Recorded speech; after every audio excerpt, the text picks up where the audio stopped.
अस्सलाम वालेकुम फ्रेंड्स, हम करेंगे लेसन नंबर 2 सोशियोलॉजी का SOC 101। I am really sorry once again. मैं आप लोगों को लेक्चर्स सबको सेंड कर रही हूँ जो मुझे कह रहा है। अगर किसी को नहीं रिसीव हो रहे तो काइंडली आप अपना ईमेल चेक कर लें। आपने जो कमेंट बॉक्स में लिखा है आपका ईमेल वही है, क्योंकि मैं उसको as it is copy paste कर देती हूँ। तो अगर आपने अपना ईमेल ठीक लिखा है, इन्फॉर्मेशन ठीक लिखी है, आप उसको एक दफ़ा प्लीज़ काइंडली चेक कर लीजिएगा। अच्छा, उसके अलावा हम अब पकड़ेंगे इंशाल्लाह आज से स्पीड, और हम सोशियोलॉजी के आपके क्विज से पहले हम क्विज के लेक्चर्स को कवर करेंगे। उसके अलावा इम्पोर्टेंट टॉपिक्स जैसे कि क्विज़ हो गए, ग्रैंड क्विज हो गया, उन चीज़ों को भी हम काफ़ी गौर से इंशाल्लाह देखेंगे, ताकि जो है वो आपको कोई प्रॉब्लम ना हो। और अगर बीच में कहीं सुस्ती होती है तो आप लोगों को पूरी इजाज़त है, आप लोग मेरे ठीक ठाक कान खींच सकते हैं। ठीक है जी। लेसन नंबर 2 है, बड़े मज़े का है, सोशियोलॉजिकल पर्सपेक्टिव्स। पर्सपेक्टिव्स क्या होते हैं? नज़रिए, देखने का अंदाज, सोचने समझने का तौर तरीका। सोसाइटी से तो हम सारे परेशान और आवाज़ार हैं, क्योंकि हमारी सोसाइटी काफ़ी अजीब तरीन रंग लेती रहती है और उसके पर्सपेक्टिव्स बड़े अजीब हैं, जो कि वैसे ही न्यू जनरेशन की समझ में नहीं आते। न्यू जनरेशन क्या, किसी भी जनरेशन की समझ में नहीं आते, पर वो उन्हें अपना लेते हैं क्योंकि उन्हें सोसाइटी में सर्वाइव करना होता है। अच्छा जी, स्टार्ट करते हैं सोशियोलॉजिकल पर्सपेक्टिव से। पर्सपेक्टिव क्या होता है? दुनिया को देखने का नज़रिया। ठीक है, हर इंसान का अपना पर्सपेक्टिव होता है, और जब एक सोसाइटी को कोई एक नज़रिया एक सोसाइटी अपना लेती है तो वो क्या हो जाता है, वो सोशियोलॉजिकल पर्सपेक्टिव बन जाता है। अच्छा जी, हम देख लेते हैं। अच्छा जी, पर्सपेक्टिव क्या है कि हर सोसाइटी में मुख्तलिफ तौर तरीके हैं, मुख्तलिफ तरीक़ों से सोचा जाता है। अच्छे बुरे की अपनी डेफिनेशन है, हम दुनिया में क्यों आए, हम कैसे जीते हैं, हम क्या करते हैं, उसकी सारी अपनी डेफिनेशन है। हर सोसाइटी का अपना तर्ज अमल और अपना नज़रिया है। ठीक है जी, आगे देख लेते हैं हम क्या कह रहे हैं। Our social world guides our actions and life choices just as the season influence our activities and clothing. मतलब ये कि सर से पाँव तक हम पर किस चीज़ का इन्फ्लुएंस है, हमारी सोसाइटी का, इन शॉर्ट वर्ड्स। ठीक हो गया जी। अब हम देख लेते हैं कि हमारी सोसाइटी में क्या क्या पर्सपेक्टिव अपना लिए गए हैं। ठीक है जी।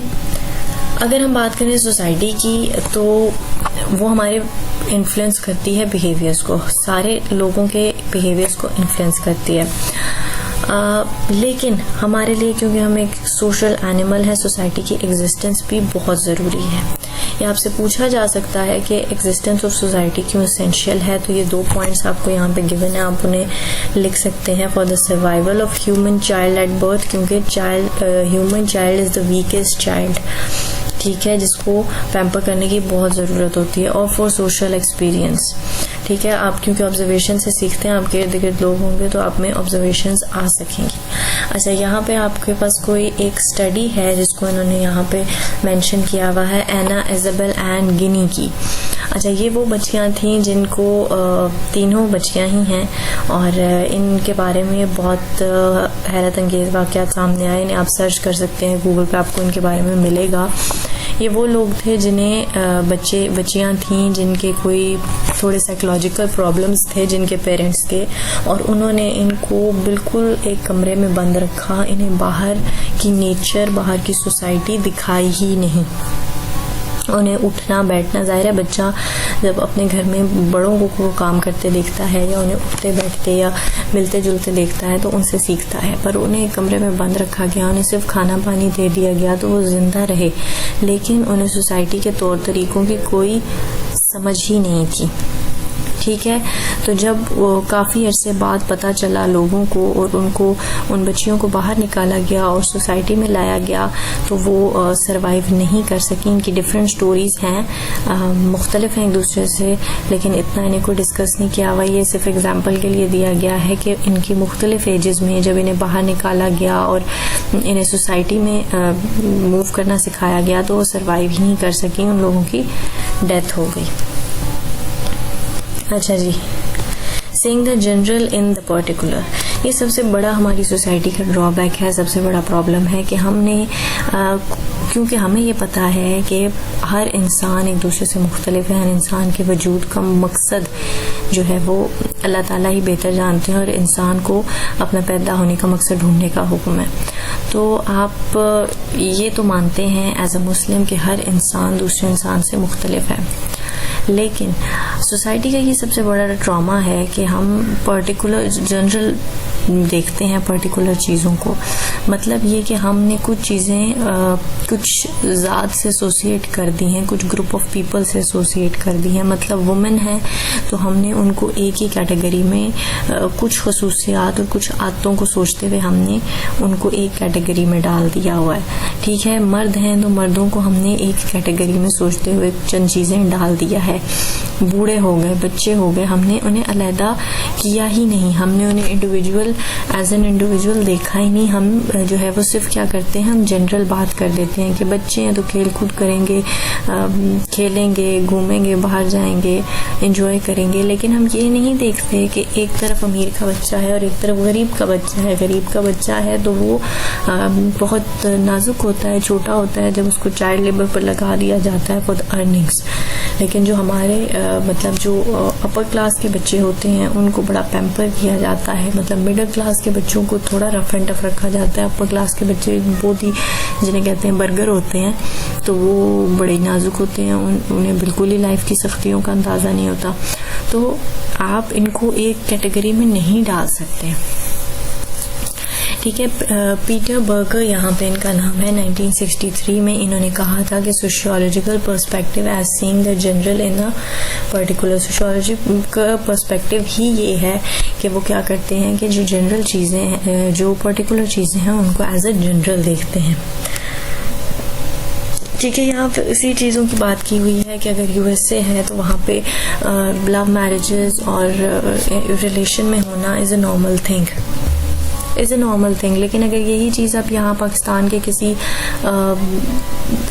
रूरल एरिया में, अभी तो काफ़ी लोग लिबरल हो गए हैं, अगर आप किसी बैकवर्ड एरिया में इस चीज़ को देखेंगे तो इस बात पे आज भी कत्लो गारत हो जाती है। ठीक है जी, इसी तरह जो है वो हम बूढ़ा है कि इंसान, तो हम यही देखेंगे कि एक रिटायर्ड आदमी है तो वो सुबह सवेरे उठ जाएगा और ये उसके चंद ऐसे टास्क होंगे जो उसने करने होंगे और वो इस टाइप का होगा। हम ये पोर्ट्रे कर लेते हैं, जबकि काफ़ी हमारे पास फन लविंग एजेड लोग भी होते हैं जो कि एंटरटेनमेंट करते हैं, अपनी लाइफ को एंटरटेनिंग रखते हैं, कुछ ना कुछ प्रोडक्टिव करते हैं, कुछ ना कुछ सीखते हैं। तो हम इन चीज़ों को आपस में हमने रिलेट कर दिया हुआ है, हमने पर्टिकुलर को जनरल टर्म्स दे दी हुई है।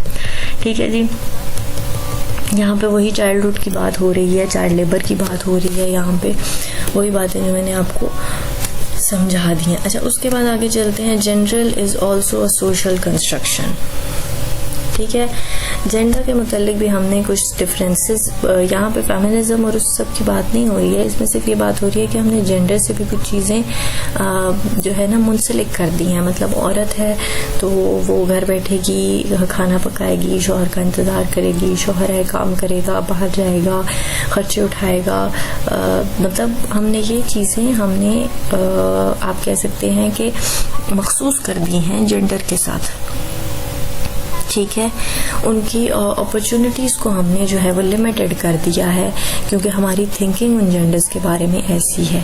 हमने कुछ काम हैं जो हमने जेंडर्स के साथ ही कर दिए हैं कि ये अगर जैसे नर्स है तो वो जो है वो औरत ही नर्स होगी, टीचर है तो औरत ही टीचर होगी। मतलब कुछ पेशे ऐसे हैं जिनसे हमने औरतों को मुंसलिक कर दिया है और कुछ पेशे ऐसे हैं जिनसे हमने मुकम्मल तौर पे मर्दों को मुंसलिक कर दिया है।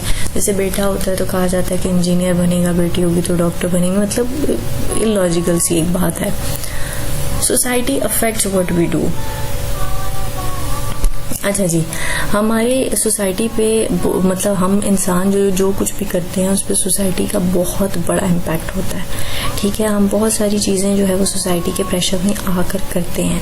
बाज़ औक़ात एजुकेशनल फील्ड्स में ऐसा देखा जाता है, बहुत सारे बच्चे सोसाइटी के प्रेशर में आके ऐसी फील्ड्स अडॉप्ट कर लेते हैं जिसमें उनका इंटरेस्ट ही नहीं होता। यहाँ पे चाइल्ड बेयरिंग की बात की गई है कि जैसे हमारे यहाँ ये बहुत रिवाज है कि शादी होते ही मैरिड कपल से जो है वो बच्चे के बारे में सवाल किए जाने लगते हैं, उन्हें प्रेशराइज किया जाता है और उनसे मतलब बहुत उनकी पर्सनल लाइफ में घुस कर उस मुतल्लिक सवाल किए जाते जाते हैं तो ये भी जो है वो एक पॉपुलेशन बगैर वजह के बढ़ने का मकसद है कि जो सोसाइटी का प्रेशर है वो एक मैरिड कपल पे बहुत ज़्यादा हो जाता है और नानी दादियों की फरमाइशें जो है वो इस मामलात में भी शुरू हो जाती हैं।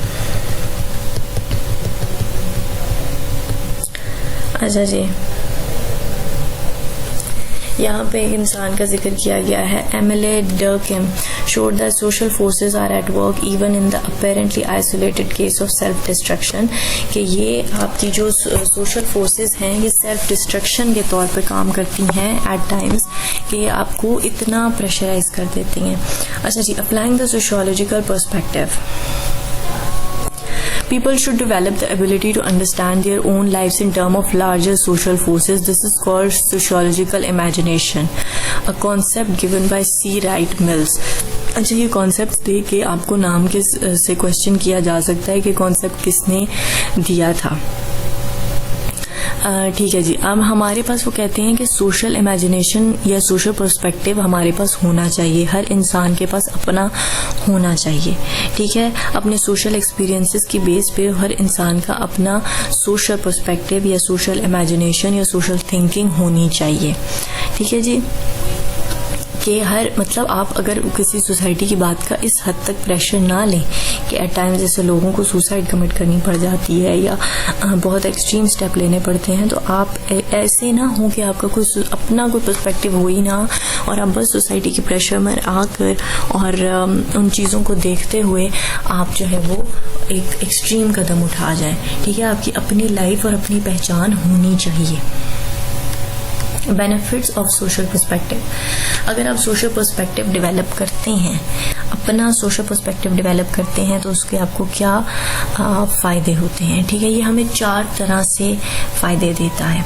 ठीक है, ये आपसे शॉर्ट में पूछा जा सकता है कि क्या आपको फ़ायदे होते हैं सोशियोलॉजिकल पर्सपेक्टिव के। पहला आपके पास क्या है, a sociological approach encourage us to ask whether commonly held beliefs are actually true and to the extent they are not. ठीक है, मतलब ये कि हमें जो है वो हम अपनी कॉमन सेंस का इस्तेमाल करें। ये नहीं कि सोसाइटी में जो बातें चली आ रही हैं आजकल, जो सुपरस्टिशंस होते हैं कि कौवा बोला मेहमान आ जाएंगे, ये हो जाएगा, मतलब ये जो हमने एक अजीब सी अजम्पशंस कर ली हुई हैं, इनको क्वेश्चन करने की पावर होनी चाहिए। हमें इतना ज़्यादा सोसाइटी में इन्फ्लुएंस नहीं हो जाना चाहिए कि हम कहेंगे अच्छा कह दिया तो बस कह दिया। हमें अपनी कॉमन सेंस होनी चाहिए।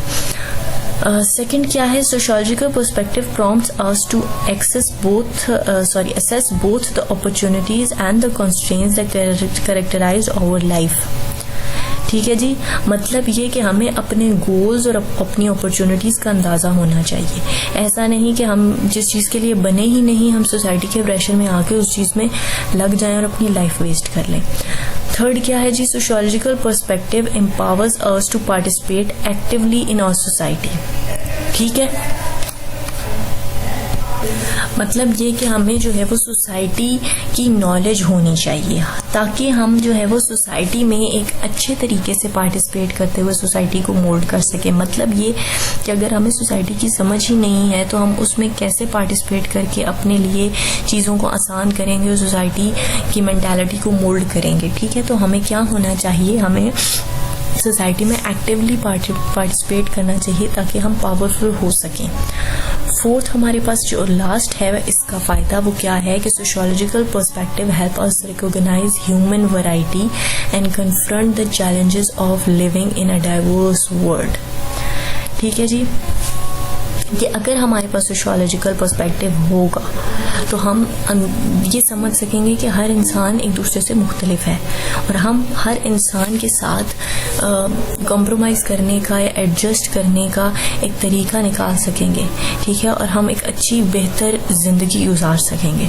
ठीक है, 4 जो इसके फ़ायदे हम उन्हें देख लेते हैं, बाकी तो इस लेसन में ऐसे दोबारा कुछ रिपीट करने वाला नहीं है।